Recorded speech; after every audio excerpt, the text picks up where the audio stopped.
Here's a true story many of you probably haven't heard about. On October 16, 2020, Samuel Paty, a middle school teacher in a northwestern suburb of Paris, was beheaded in broad daylight on the street outside his school. His attacker, an 18-year-old Muslim refugee from Chechnya, was killed by police minutes later. What motivated this brutal murder? Was Islam to blame, as many have said? And nearly 5 years later, what does this tragedy say about the state of France, and broadly speaking, about the growing numbers of Muslim immigrants in the Western world? I'm Secular Spirit, and I'm going to attempt to answer all these questions in this video. But first off, who was Samuel Paty? It's sadly inevitable that this man's life will always be defined by the horrible way he died. But I think it's important to also talk about who he was in life. Born the son of two teachers, Paty would also go on to become a teacher himself, focused on the subjects of history, geography, and civics. Paty was well liked by his students and faculty alike for his passion, open-mindedness, and general curiosity about anything and everything. Paty was a strong believer in laïcité, the principle of secularism that separates religion from the state in France. Even though he was a non-believer, he was fascinated by religion, and he even owned a copy of the Quran and the Bible in his home. His niece described him as a poet who would have liked to unravel the mystery of all civilizations and religions. One of his motivations to become a teacher was to pass on his knowledge to his students, but also to his young son. Speaking about Paty, his sister said, "The only thing that mattered to him was to educate the citizens of tomorrow. He was keen on debating ideas. That was it, my brother. Debating in order to be able to think for oneself and become a free citizen." Paty was in the midst of this pursuit in early October of 2020 when the 47-year-old prepared a lesson on freedom of expression for his civics class. And unavoidably, he had to bring up the subject of Islam in some shape or form. For decades, the numbers of Muslims in France had grown, composing upwards of 10% of the population by 2020. This was leading to increased tensions with some aspects of Islam that conflicted with France's secular values, like how many Muslims believe that a practicing woman should cover her face and body in public. In 2004, the French Parliament banned symbols or clothing that conspicuously demonstrate a pupil's religious affiliation in public schools, with many believing that the main intended target was obviously banning Muslim girls from wearing head coverings like hijabs. This was followed by similar bans that targeted Islamic practices. In 2011, face coverings in public areas were also banned. This included masks and balaclavas, but to the alarm of French Muslims, it also encroached on the freedom of Muslims who practiced wearing the burqa and niqab in their day-to-day lives. Critics pointed out that only a small minority of French Muslim women, a few thousand at most, actually wore niqabs or burqas, and called this ban a symbolic propaganda tool of exclusion that crushed freedom of expression of religion and would open the floodgates of intolerance from racist elements of French society. In 2015, the simmering tensions between French Muslims and non-Muslims who criticized Islam exploded when two French-born Muslims killed 12 people during an attack on the Paris office of Charlie Hebdo, a satirical magazine that had angered many Muslims by publishing cartoons mockingly depicting the Prophet Muhammad. In Islam, the visual depiction of Muhammad is forbidden and deeply offensive, with Muslim reaction to the Charlie Hebdo attack ranging from those who condemned it wholeheartedly to those who believed that the attack was completely justified and even that the cartoonists deserved to die for insulting Islam, while other Muslims carried the belief that while the attack shouldn't have happened, that Charlie Hebdo was playing with fire with its actions and its staffers shouldn't have been surprised by the violent consequences.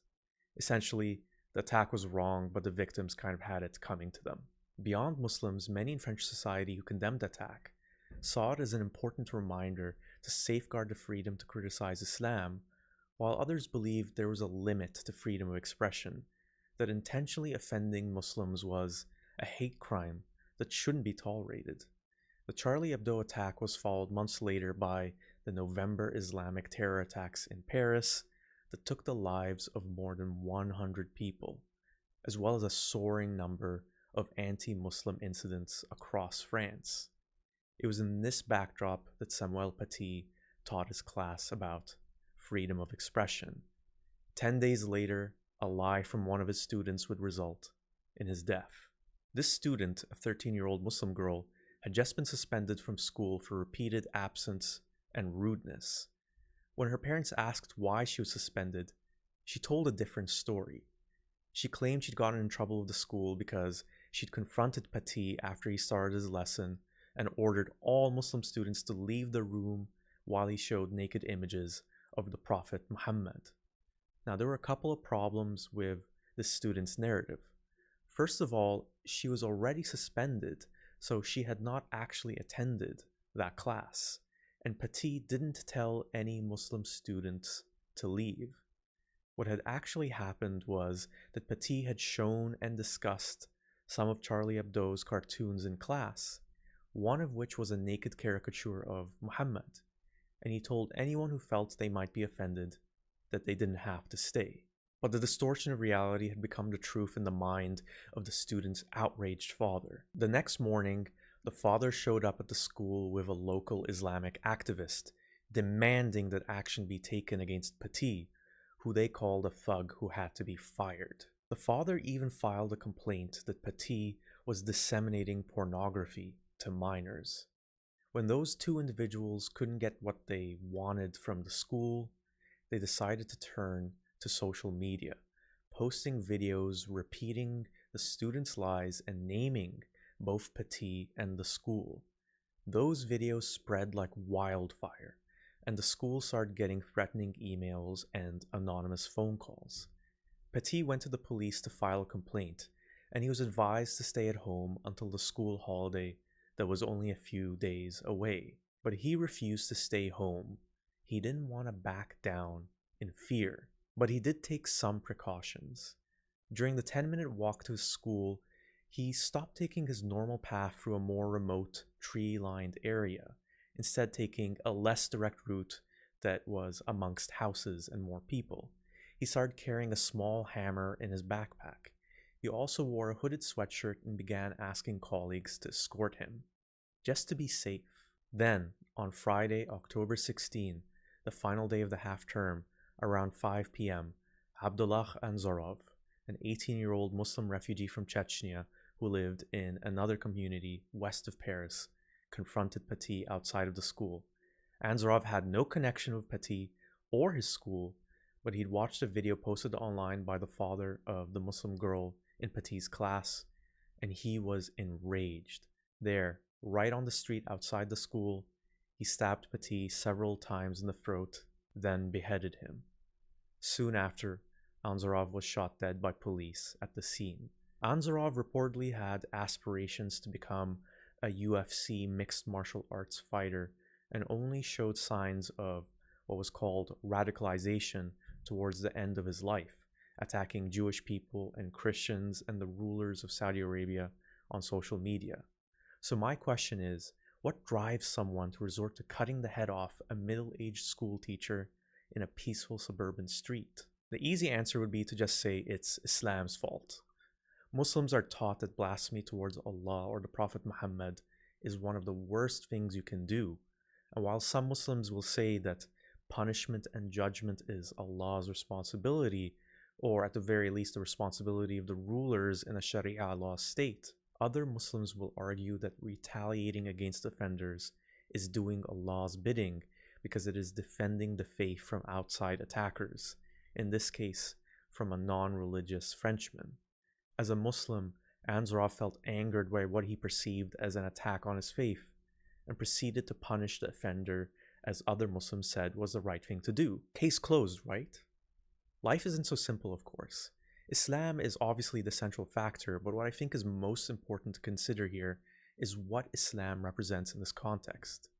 As the Muslim minority has grown in France, the challenges of integration to society have also deepened. Some see Anzorov as a case study of the failure of French society to integrate Muslim immigrants. Anzorov had lived in France since he was 6 years old. He was educated in public schools similar to the one Paty taught in, and yet he still lashed out at Paty and the school with violence. Some in France saw this as a symbolic attack at France's principle of laïcité, at the foundation of where France educates its citizens, its public schools, its teachers. What's to blame here is more complex than just saying Islam is bad. Many young Muslim immigrants, even second and third generation French Muslims, don't feel accepted as part of French society. Many feel like victims of structural racism from a government that they feel exploited immigrants for cheap labor and makes it harder for them to gain access to opportunities that, well, come easier to more privileged French people. While other Muslims are subjected to racism from white Frenchmen who see them as invaders trying to destroy their way of life, when many just want to live peacefully and build a better life for their children. I empathize with these struggles, but the same reality holds that many of these Muslims bring with them Islamic values that clash, not just with French secular values, but also with humanist values that treat people with respect and dignity as autonomous individuals.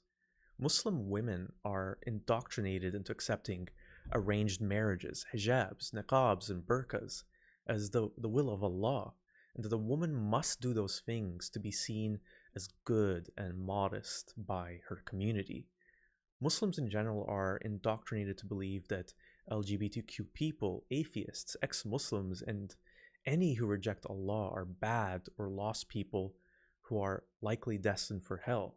When they encounter resistance to those values, and I do believe those values should be resisted and challenged, Muslims feel attacked because Islam has entrenched itself as part of their identity, but also because they see it as another part of the attack of the very real racism that has left many of them feeling excluded and powerless in France and other parts of the West, struggling with dead-end, low-paying jobs and lacking access to better homes, schools, and public services.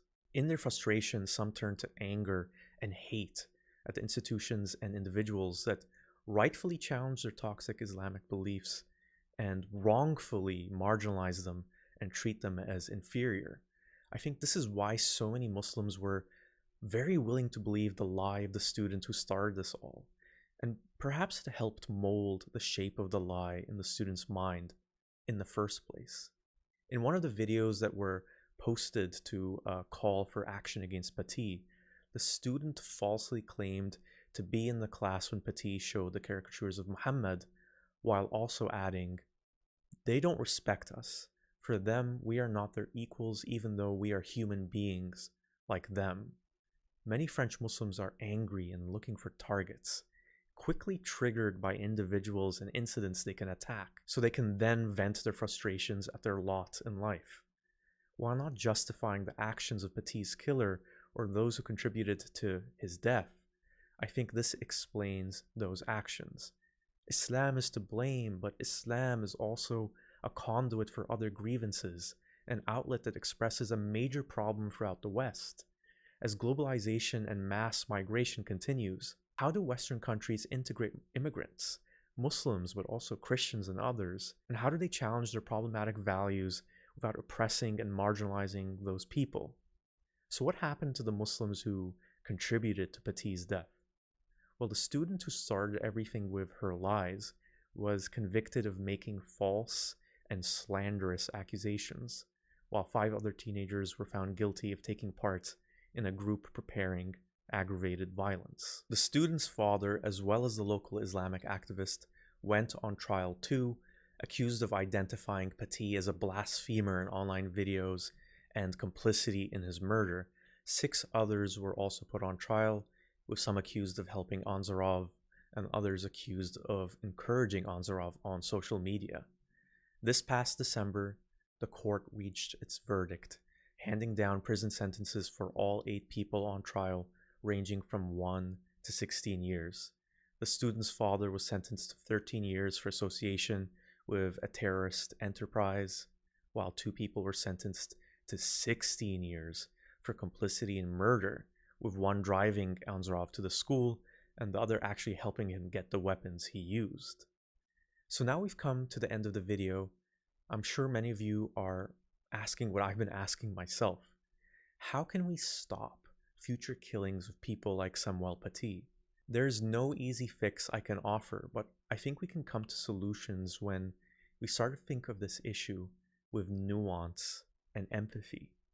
Oversimplifications like Paty died because Islam is evil are reductive and overlook the tensions in countries like France and the UK that have growing Muslim minorities, and it's the root of those tensions, including Islam, but also beyond just Islam, that we need to address. Hatred makes us see things in a crude way, in good versus evil terms, and this is true for the French Muslims who, well, believed the worst possible things about a harmless teacher like Paty, who was just trying to educate children about the value of freedom of expression and critical thinking, which is why he felt it was important for students to actually see the cartoons instead of censoring and hiding them.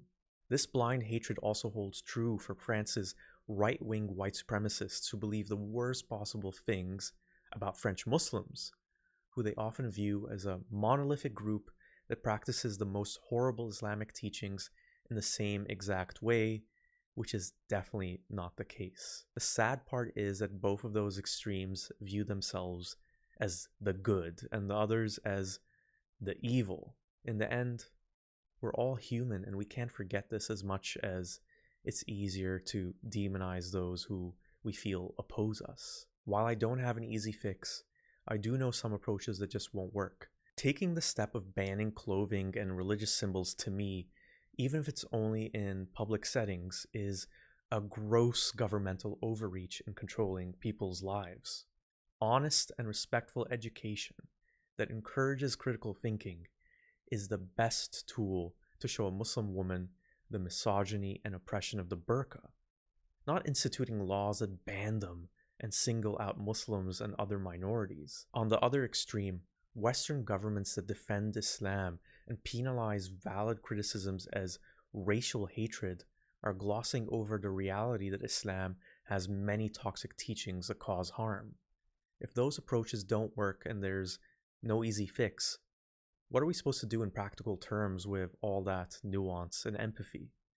Well, here's something that holds true for Islam, Christianity, and many other organized religions. People are drawn to them because they're looking for meaning, for fulfillment, for purpose. When people lack those things and feel hopeless, religion gives them answers to life's big questions, and in some instances, an outlet through which they can express their anger and their frustration. This is why many Palestinians are drawn to Hamas and apocalyptic religious rhetoric about the destruction of Israel. They aren't just fanatically hateful of Israel simply because they're Muslim and Israelis are Jewish. It's because the Israeli apartheid state and occupation have taken away many of their basic freedoms and needs, and more importantly, they've taken away almost any hope for a better life in the future. What motivates a Muslim suicide bomber to be willing to die? It's not just as simple as Islam. It's the reality that they feel like they have nothing to live for, or their lives are so bad or meaningless that they feel like they can only do something positive and meaningful if it's in the name of Islam and the heaven it promises for martyrs. These are troubled people who sadly believe that Islam can make things better. So if we as societies try to educate all people to give them a better life, things like safety, food, shelter, and stable jobs, healthcare, recreation, community that connects them with others in the land that they live in, I guarantee you that the need for religion will decrease for many, if not most of them. It is harder to get radicalized. It is harder to turn to hate and bigotry when those life needs are met. That's what our governments should be dedicating their resources to, instead of alternating between banning people from wearing religious symbols and clothing or ignoring the ugly realities of their religious beliefs. If they don't, there will be more tragedies like Samuel Paty and more tragedies like the 18-year-old Abdullah Anzarov, because that's a tragedy too, and we can't forget that in our anger. And that's all from me. Don't forget to like this video, and if you haven't already, please subscribe. You can also support this channel through Patreon or PayPal. Links are in the description below. I'm Secular Spirit, and I'll be back with another video very soon.